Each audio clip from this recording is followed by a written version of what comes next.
আমাদের বড় গোপাল, যেটা আমরা ধেরে গোপাল বলে পরিচালিত। যাই হোক, আমাদের সন্ন্যাসী ঠাকুর এইবার চড়কে উত্তোলন হয়ে গেছে। এবার চক্র দেবে সকলে। শেষ ভালো তার বলে না, প্রথম ভালো তার শেষ ভালো রাখতে হবে। মা বোনেদের উদ্দেশ্যে আবার একবার জোরে সবাই মিলে উলুধ্বনি করতালি দিয়ে একবার নতুন করে উদযাপন হোক।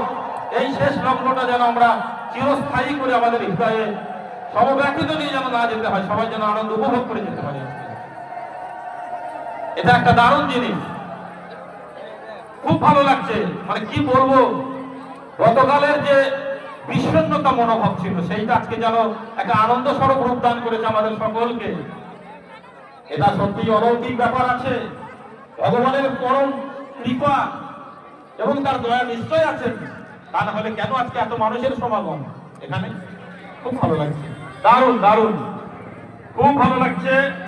আজকের এই অনুষ্ঠানটা সকলে মিলে আমরা উপভোগ করলাম, আপনারাও করছেন। এতক্ষণ নিশ্চুপ নিঃশব্দে যেভাবে মানুষ আজকে ঢল নেমেছে, দারুণ। জোরে হাততালি হয়ে যাক সবাই মিলে। আমাদের প্রধান যে সন্ন্যাসী ঠাকুর, ওনার যে পরিচালনা, ওনার যে সহযোগিতা, ওনার যে ক্রিয়াকলাপ, ওনাকে সত্যি ধন্যবাদ দিয়ে ছোট করবো না, আশীর্বাদ আমি দেবো না, ওনাকে আমি শতকোটি প্রণাম জানাবো। আবার যেন আগামী বছর ঠিক এই 7 স্টার ক্লাবের মাঠে উনি যেন এর থেকেও যেন একটা ভালো অনুষ্ঠান আমাদেরকে উপহার দিতে পারেন। ওনার সকলের তরফ থেকে আশা থাকলো, সকলে ভালো থাকবেন। আজকের আমাদের এই অন্তিম লগ্নের অনুষ্ঠান সবাই উপভোগ করুন। একটু মূল সন্ন্যাসীকে বলবো আজকের এই অনুষ্ঠানটা একটু যেন বাড়ানো যায়, 2 থেকে 4 মিনিট। আপনি যেটা ভালো বুঝবেন করবেন। মানুষ আমাদের সঙ্গে আছে, মানুষ আমাদেরকে ভালোবেসেছেন, তাই সমস্ত কিছু উপেক্ষা করেও কালকের ন্যায় আজকেও যেন মানুষের ঢল এই 7 স্টার ক্লাবের ময়দানে।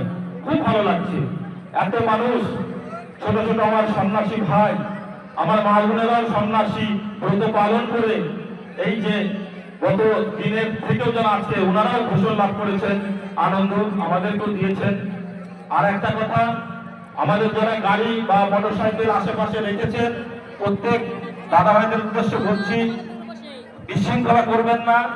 শেষটাই দেখেছি অনেক সময় বিশৃঙ্খলা হয়ে যায়, তাই যেন কোনো রকম কোনো বদনাম আমরা এখান থেকে না নিয়ে যাই, আমরা যেন আনন্দটা আর এবং সম্মানটা নিয়ে যেতে পারি। তাই সকলের উদ্দেশ্যে সুন্দর করে আস্তে আস্তে আপনাদের গন্তব্যস্থলে চলে যাবেন।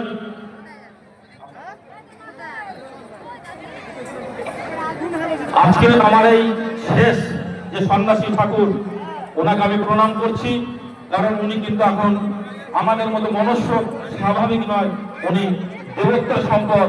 তাই ওনার চরণ স্পর্শ করে